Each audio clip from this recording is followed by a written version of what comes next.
O'zbek xalqi uchun shoshilinch tezkor xabar. O'zbekistonda xizmat ko'rsatgan el ardog'idagi taniqli aktrisa Saida Rametova haqida hozirgina noxush xabarlar e'lon qilindi.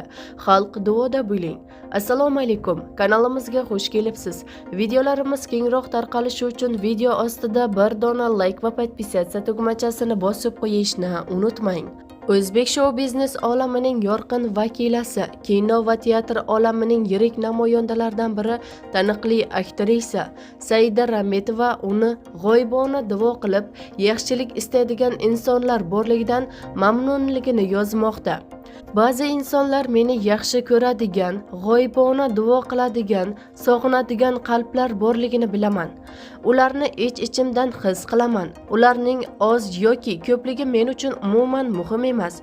Men shu insonlar uchun tabassum qilaman va hayotda zavqlanib yashashga harakat qilaman, deydi aktrisa bergan intervyusida.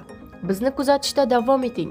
Kanalimizga obuna bo'lib, podpisatsiya tugmachasini bosib qo'yishni unutmang.